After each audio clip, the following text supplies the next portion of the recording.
Όταν αγνοείς το Σκορπιό, έχεις προσέξει πόσο ήσυχα αλλάζει ο αέρας γύρω του. Όταν αγνοείς το Σκορπιό, δεν δημιουργείς απλώς απόσταση, αγγίζεις έναν εσωτερικό μηχανισμό που αφουγκράζεται τα πάντα.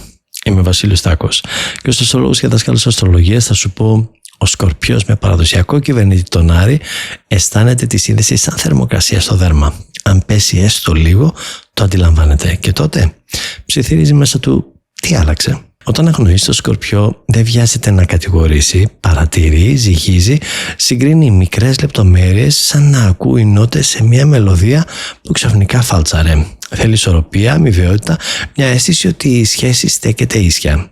Αν αυτό λείπει, μεταφράζει την αγνόηση σε απόσταση καρδιάς. Όχι δραματικά, σχεδόν κομψά. Και εδώ αρχίζει το παράδοξο.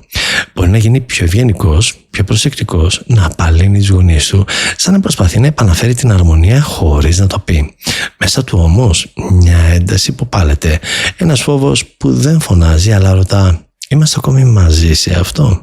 Δεν θα σου πει εύκολα πονάω, θα το νιώσεις. Στη σιωπή του, στο βλέμμα που κρατά λίγο παραπάνω. Στην απόσταση που μεγαλώνει ανεπαίσθητα, σαν καρέκλα που γλιστρά πίσω χωρίς θόρυβο. Αν δεν αποκατασταθεί η ισορροπία, αποσύρεται πιο σταθερά. Όχι από ψυχρότητα, αλλά από ανάγκη να προστατεύσει τον εσωτερικό του κόσμο. Το χάσμα είναι λεπτό αλλά υπαρκτό. Δείχνει ηρεμία, νιώθει ένταση. Δείχνει αυτάρκεια, ζητά ουσία. Δείχνει έλεγχο, βιώνει κύμα. Όταν αγνοείς το Σκορπιό, δεν τον χάνεις αμέσως, τον βλέπεις να απομακρύνεται σιωπηλά. Και να θυμάσαι, το μοναδικό επίσημο προφίλ μου στο TikTok είναι παπάκι Βασίλειος Στάκος, δίχως παύλες, κάτω παύλες, διαμέσεις στο τέλος. Οτιδήποτε άλλο, όσο και αν μοιάζει, δεν είναι δικό μου.